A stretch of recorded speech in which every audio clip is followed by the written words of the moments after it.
And now, Lifestyles Unlimited presents the Real Estate Investor Radio Show. Over the next hour, we unfold your map to financial freedom. You'll learn how to retire through investing in single-family and multifamily real estate.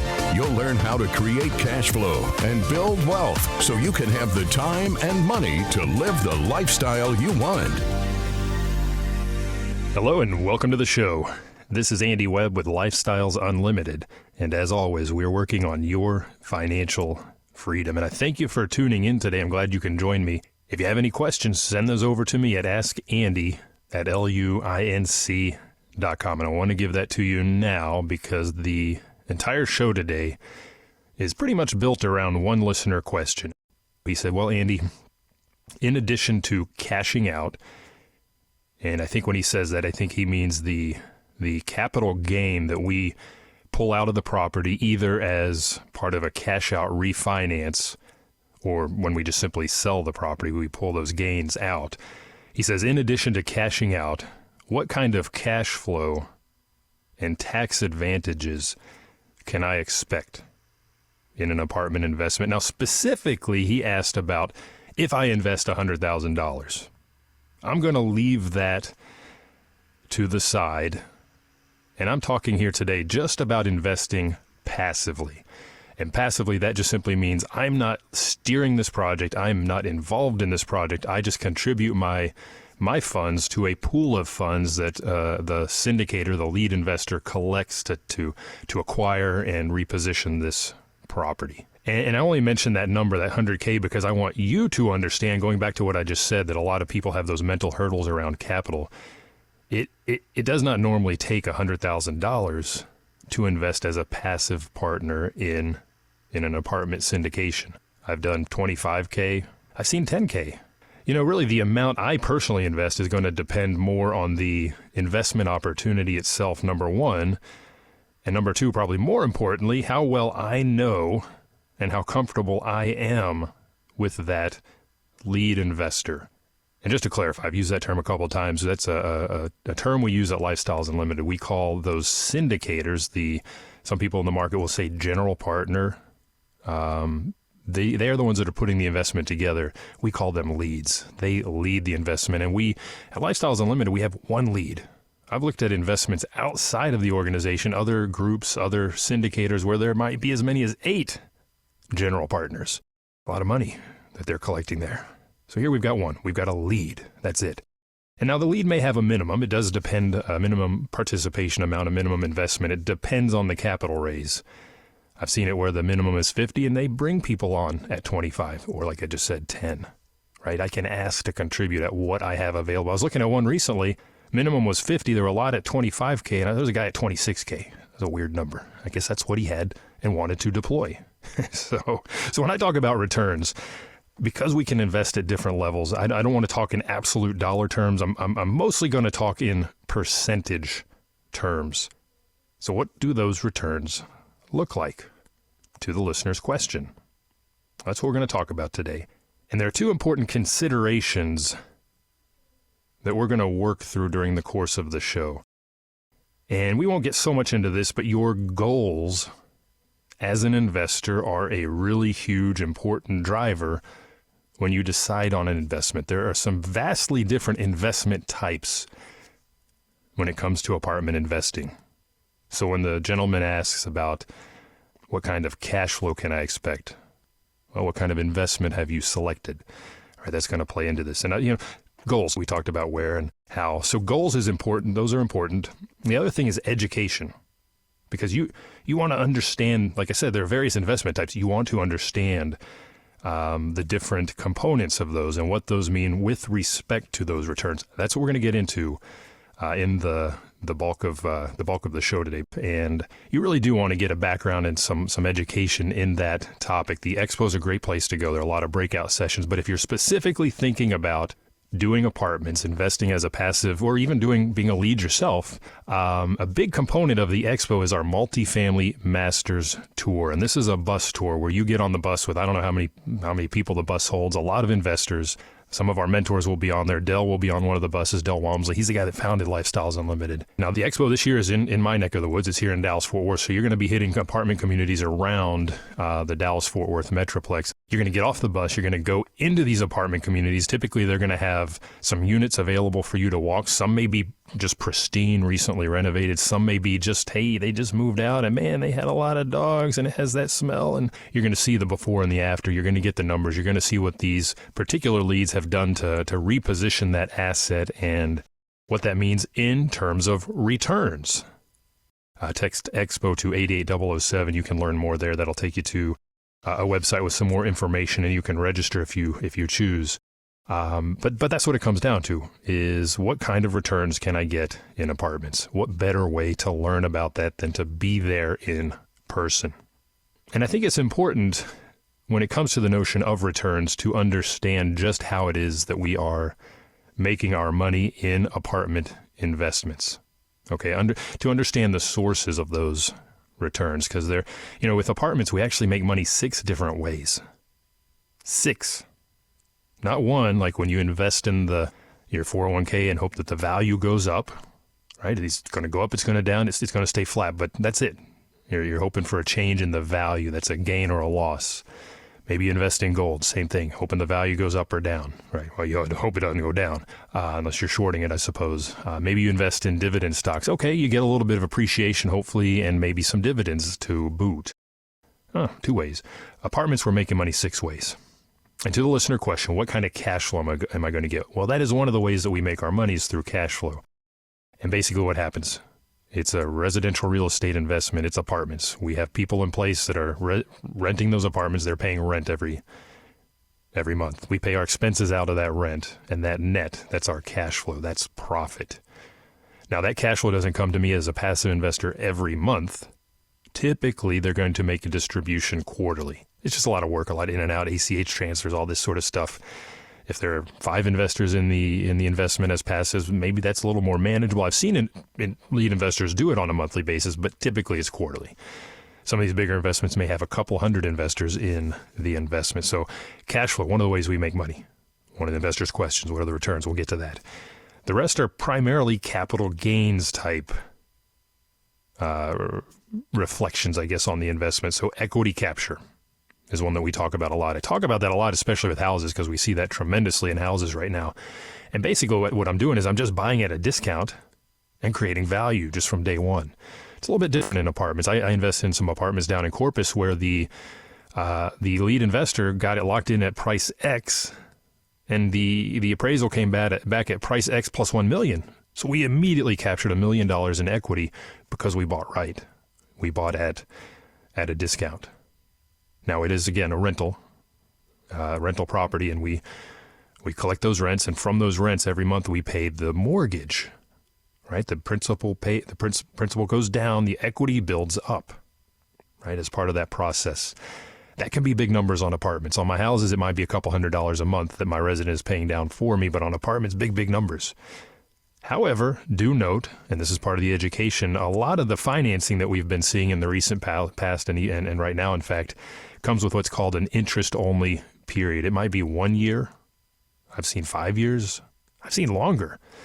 And what that means is I'm only paying interest month to month during the term of that interest-only period. Therefore, I don't have any equity buildup because I'm not paying down the principal. So that may be a delayed part of your returns, but typically some level of equity buildup. Now, markets do appreciate, right? The value of real estate tends to double every 20 years. So we do see just regular old-fashioned market appreciation. But more importantly, and what we talk about a lot at Lifestyles Unlimited on the investments I'm in, right? When we go to the webinars, see how it's going. When we go to the webinars prior to investing, we talk a lot about forced appreciation.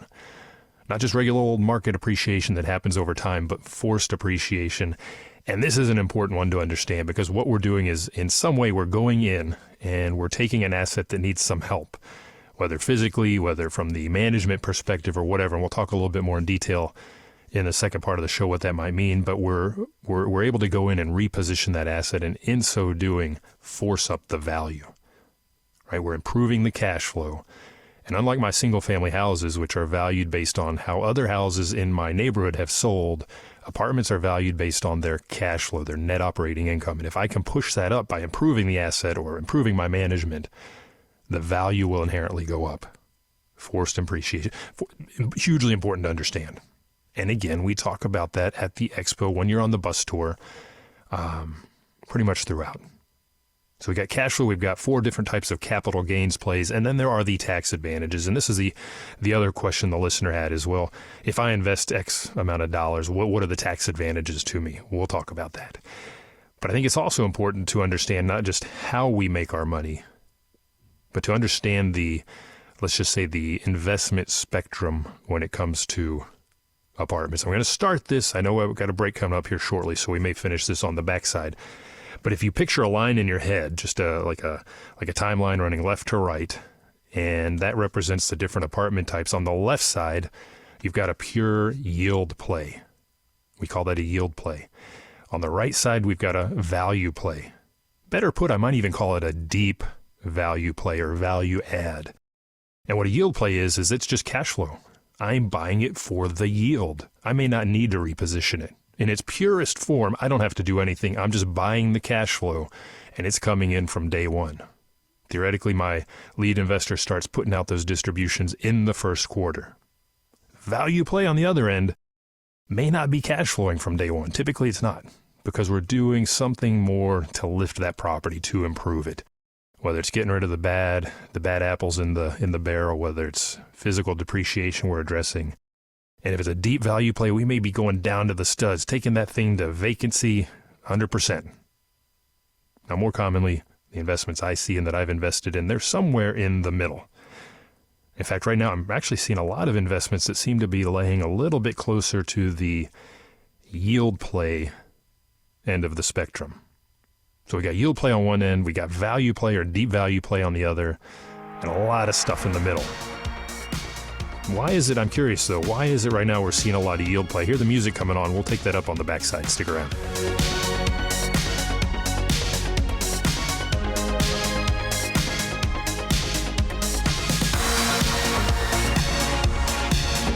Lifestyles Unlimited's Real Estate Investor Radio Show returns in a moment. Got questions? Go to lifestylesunlimited.com. Del Walmsley interviews Chad and Lisa. This property, for you to have done what you've done, won the award, changed it around, done all the rehab, has got to be worth a lot more. We purchased for $8.275, and it's worth $19 million now. So wait, whoa. That is incredible. I can see why you won an award, and that's great. Lifestyles Unlimited. Over 33 years teaching the real estate retirement roadmap. Text the word radio to 88007 for a $297 membership. Save $443 off the regular price. Text radio to 88007.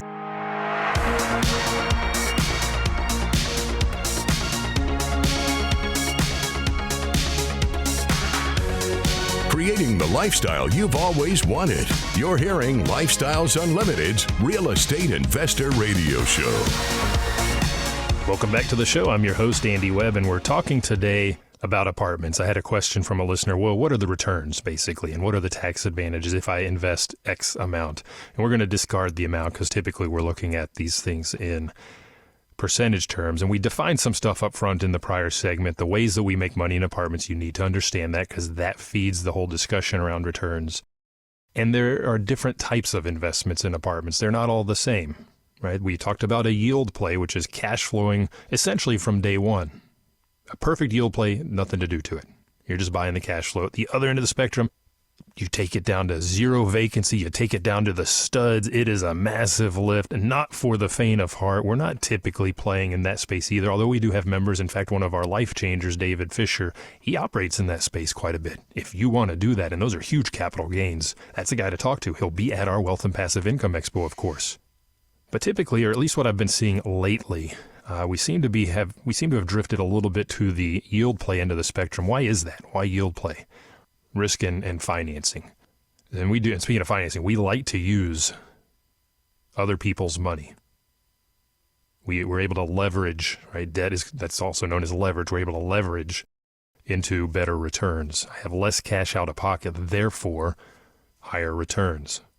the perceived risk and how that's feeding financing as well is pushing people into a more risk-averse position and into that yield play space. Now, we still have, value components to that. I was looking at an investment just recently. It's got a really good return on investment in terms of cash flow, but it has value-add components as well. So we tend to play in a middle ground there. One of the ways that we make money is through the forced appreciation. I stressed that a lot in the last segment because it's important. That's the capital gain driver in most cases. We're turning something around in the property, and it could simply be the physical condition of the property. It's been neglected by the current owner, or maybe it's well kept. Right, the mechanicals are all good. The roofs are in good shape. Right, the sewer lines, it's old, 70s build, old cast iron's been replaced. It's now PVC, replaced out of necessity because they do break. But the interiors have not been updated, and it's still got that 70s feel. People don't want that 70s feel for the most part anymore. So the physical condition is part of that repositioning in most cases that I've seen, and sometimes these go in tandem. Sometimes it's solely just the, let's call it, operational condition, the management, whether it's management or mismanagement. Mismanagement could mean a lot of things. It goes back to that physical condition, by the way, that deferred maintenance by choosing rather than to focus on revenue and pushing up revenue by keeping a clean asset that has good bones and looks good. And I address the needs and concerns of my resident base. I may be deferring that maintenance to save a buck. It's going to cost you a lot more, right? Mismanagement comes in that form. It may be simply, we see this a lot with properties that have been held by mom and pops for a little bit longer, not keeping up with the market rents. And they may not be collecting other revenues as well. Late fees. Yeah, man, they're struggling. That's why they're late. I don't want to go put my hand out and ask for $50 for day one and whatever it is after that. Yeah, you do that. That drives your NOI. Pet fees. Apartment investment I was looking at recently, a lot of pets on the property, no pet fees. Market pet rent these days, at least where I sit in North Texas, about $25 per pet per month. You can really force up the value through that. We can just simply manage better and respond to those residents' needs. Biggest killer of profit in multifamily or single family for that matter is having to do a turn, meaning somebody's moved out, now I got to go in and fix it up. Got a little bit of vacancy for a bit while I'm doing that, right? Lost time equals lost money. And I mentioned we're gravitating more towards yield plays at the moment. And what I'm seeing is we want to have cash flow day one, the assets cash flowing. That doesn't necessarily mean they're distributing to me on day one. But if rents are a couple $100 below market and the thing is still cash flow positive per my business plan, by the way, not per their pro forma or their data, because guess what? When I come in and buy it, things change. But if it cash flows day one per my business plan and rents are below market, bam, that's an easy catch up. Kind of set the stage here for answering the listener question. He said, Andy, thinking about apartments and thinking about passive investing specifically, he said, in addition to cashing out, meaning collecting those gains, what kind of cash flow and tax advantages can I expect in an apartment investment? And so let's start with cash flow. I'm very cash flow focused. That's how my wife and I attained our financial freedom, was by building cash flow specifically through houses. By the way, interestingly, we joined in 2012. That's all we did was single family up through 2019. In fact, I started as a radio show host here doing this program without any participation in apartments. But since 2020, we've been doing this gangbusters up to 11 apartment investments. One of those has sold 100% return. Bam. Speaking of returns, another one just did 100% return by way of cash out refi. But I like cash flow. And in fact, it has to cash flow. So the listener question was, what sort of cash flow? Well, it depends. Great answer, right? Everyone loves that answer. It does. It depends on the investment type. And that investment type that you personally are investing in should be driven by your goals, right? If it's a cash flow goal, if it's a capital gain goal, those may be two different things. If it's a timeline goal, you may want that thing in and out in 3 years. Some of them may have a longer lifespan. It may be a diversification of geography goal, right? So a lot of this comes down to you. But if you say, I'm looking at a yield play, all right, well, that may start cash flowing from, it could cash flow Q1, right? From the Q1 relative to the investment of the property. If they buy it mid-year, right, that first quarter. Now, I will tell you more conservative leads, and I respect this. They may hang on for a quarter or two just to make sure operations run as planned. Sometimes there are surprises, and maybe to collect a little bit of extra capital out of the monthly cash flow. And bam, Q2, maybe Q3, they'll start to distribute. Right now, to the specific question, what kind of returns? I personally, and I'm not connected to every lead out there, so I don't see all of the business plans, but the ones that I know and that are putting investments out there, I've seen anywhere from 6 to maybe 8% cash on cash return at the outset. Meaning if I put in my 100K to the listener's question, I may be getting 6 to 8% of that. And that's going to typically be paid out quarterly. And those don't stick to that. Don't hold me to those numbers, because those do change over time, right? As the market shifts, as the financing becomes more or less favorable, etc. That's a yield play. Now, if it's a value play, what kind of cash flow? You might not see any cash flow. I've gotten into a lot of value play. I'm focused on cash flow, I said, with my houses, to an extent with some of my apartment investments. But a lot of what we've chosen to get into are more value play, where we know we won't see cash flow for a year or possibly even longer. We're more focused in that sense on capital gains. If it's a deep value play, I may not see any distributions until some sort of capital event, meaning it's been fully repositioned and now we refinance, do a cash out refinance, or we sell. So it truly is there's a variety of ways to answer that question. If you're looking at yield play, I think I gave you the answer. If you're looking at value play, well, there may not be cash flow for a while, right? Every investment is unique. So the real key here is getting the education and learning to understand the terminology and learning to read the business plans, the private placement memoranda, and all that good stuff, so you can inform yourself of each unique investment that crosses your desk. And there are lots of opportunities there. That's cash flow. Now, the listener didn't explicitly ask about gains, but I do want to remind you we're making money 4 ways. We're creating that equity, let's say, in 4 ways. There's the equity capture on the outset. Example I had is in apartments we invested in, bam, appraised immediately $1 million higher than we were paying. That's equity capture right out the gate. And then as those residents have been paying down the mortgage for us every month, that's equity buildup. Market appreciation and then forced appreciation we talked about in the last segment. So we gather these gains around us, but they're on paper, right? I can't really do anything with them until there's some sort of a capital event, and that's usually either cash out refinance or a sale. Here too, every investment is unique. So you want to learn how to read the business plans and see what the expectations are. The market is constantly in flux. Some plans, our goal is to double our money. But what is the timeline there, right?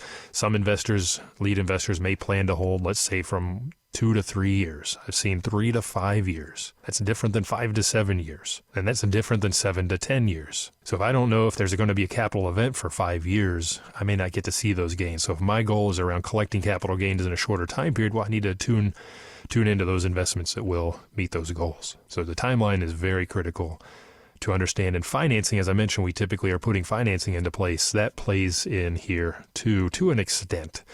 I'm not going to go into details here, but there are things that may prevent you from selling in year 2 because of financing contingencies, that sort of thing. But again, the goal is to double our money, 100% return. Now, I happened to see it in my first apartment investment after, I think it was like 16 to 18 months. Very quick turn. I've seen others that are 3 years. More recently, that timeline has gotten a little bit longer just due to market conditions. But that will change, and that will change again.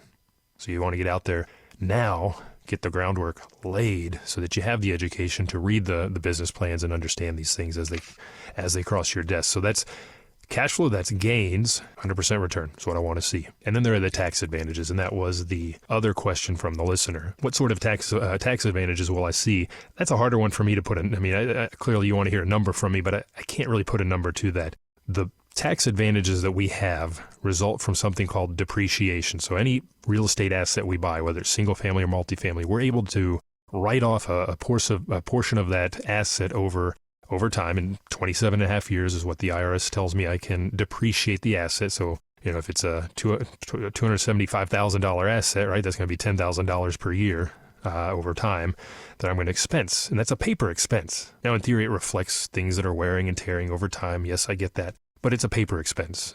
And that paper expense is typically more than able to offset my cash flow. So I'm collecting cash flow without paying taxes on that. And sometimes the losses are even higher because we do something called cost segregation, whereby we say, well, not everything depreciates over 27.5 years. Carpet depreciates over 5 or wears out, right? It's expected, its lifetime is 5 years. AC condenser, something else, fence, something else. So we go out and we figure out what the actual lifespan of each and every item, towel bar, right? Doorknob, everything in that property is, and we pull that depreciation up. So our depreciation hit is very high in the first year, maybe in the second year. And we're able to take those losses now. They're going to more than cover my cash flow in that year. So I'm left with this bucket of losses. I don't have to use them all in the first year. And if I don't have the gains to offset with losses, well, they're going to roll into the next year. They're going to roll into the next year after that. When we sold a house a year ago now, I guess, we had a substantial gain. We did not do a 1031 exchange. That's another tax advantage we could have availed ourselves of, but we did not. We just simply took all of those losses that we had accumulated over time from our houses, from apartments, and used those to offset the passive losses, to offset that passive gain. But you'd be surprised. We put $80K into an investment in Indiana. The loss I had year one was $60,000 on paper. So that's a lot of the losses that I'm talking about. Now, it's very much investment specific, just like everything we've talked about today. The question to ask the lead is, do you plan to do a cost segregation study? Not everyone does, right? What is your plan in that sense? So tax losses, tax advantages, again, just varies significantly. This is where you should go out and get more involved and get more into the education. Get out to the Wealth and Passive Income Expo. Text the keyword Expo to 88007 to learn more and register there. Because I know it's a lot of if-then in my reply. It depends, etc. But the real answer remains. These things are truly investment specific. And regardless, they should absolutely tie to your goals, right? Goals, again, may not just relate to your returns. You may want some geographic diversity, especially in the wake of what we just saw down in Houston, right, with the hurricane, or maybe it's the political environment. I mentioned Indiana, great place to go. I'm looking at stuff in Tennessee, Georgia, all over the place. And here today, we've only been talking about investing as a passive. Maybe you want to be a lead. Maybe you want to buy your own apartments. I mentioned a show from June 14th that's archived on our website, lifestylesunlimited.com. We got into some of the ins and outs of all three of those modalities of investing into apartments. So if you want to learn more, go check out that website, go check out that show, and think about maybe I shouldn't be a passive. I got all that to get up and go. Let's go be a lead. Let's go be an independent rental owner. Figure that out. All right. Well, hey, thank you for tuning in today. And again, go check out the expo. Great place to go to learn even more about all the things that we've talked about today. And remember, it's not the money, it's the lifestyle. You have a good day. The information and opinions you hear on the Lifestyles Unlimited Real Estate Investor Radio Show are those of the hosts, guests, and callers. The Lifestyles Unlimited Real Estate Investor Radio Show is for entertainment purposes only. Please consult a professional regarding your personal investment needs. Nothing presented constitutes an endorsement, recommendation, offer, or solicitation to buy or sell any product or security.